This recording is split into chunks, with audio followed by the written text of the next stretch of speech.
When my alcohol use became problematic, I knew what was going on. I was not a daily drinker. That was good news, bad news. The good news was I was able to set rules for myself. So 12 hours from a shift in nursing, I wouldn't use alcohol. If we went out after work in the morning and I had 2 glasses of wine, I would walk for 45 minutes for each glass of wine because I was terrified of harming someone. If someone with a license, professional license, goes into any treatment center, the first thing that they do is they pick up the phone and they call the board. They call the State Board of Nursing. Had that happened, I would have been put immediately on 5 years of probation. It would have been a career killer for me. So I was looking all over for a program that was not a 30-day program, because I will tell you that the 30-day programs they're doing now are the same as the 30-day programs I was counseling in the 70s. So what, 40 years ago, they're still doing the same thing.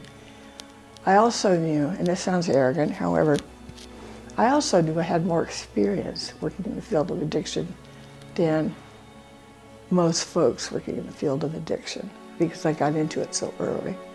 So I've been a counselor. I was a chaplain for a program. I was a supervisor of an addiction program. So then why did I drink? And I drank because I hurt.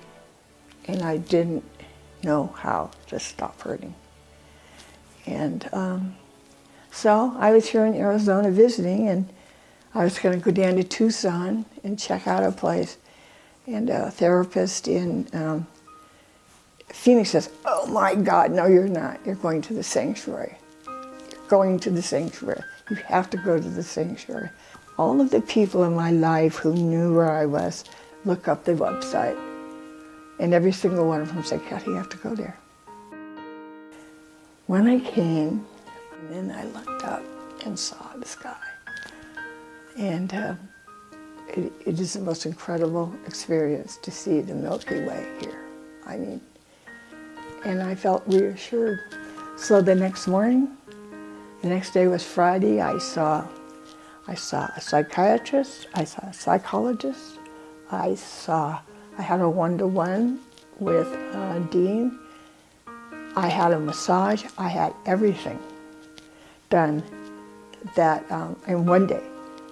And I decided that day to approach each session, every single session.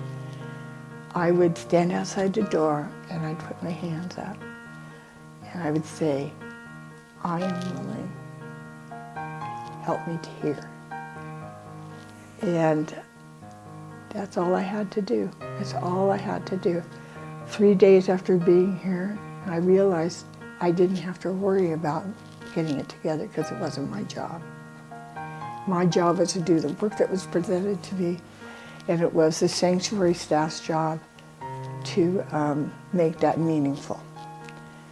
And they did. It's the most incredible experience I've had in my entire life. You know, I've been around Hazelton, I've been around Johnson Institute, I've been around the finest of treatment programs. There is not a treatment program I'm aware of anywhere that has every single day I was meeting with professionals. I was meeting with shamanic professionals, I was meeting with psychiatrists, I was meeting with psychologists, I was meeting with counselors. I'm thinking, Corey, I was meeting with people who did body work, who are so, they're professional. So they know that when somebody has really tight muscles or whatever, they know to say, "What's that about?"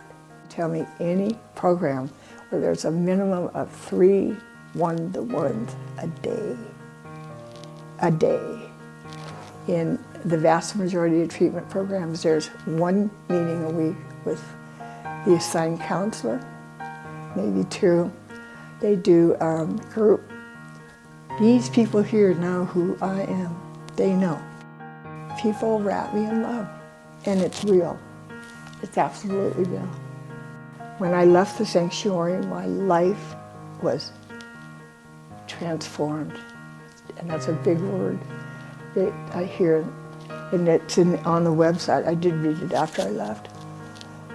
My life was absolutely transformed, and I'm so happy.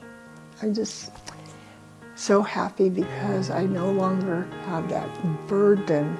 It's not so much a burden of alcohol, it's a burden of self-hate and embarrassment and feeling like I was so dishonest all the time. I no longer carry that burden.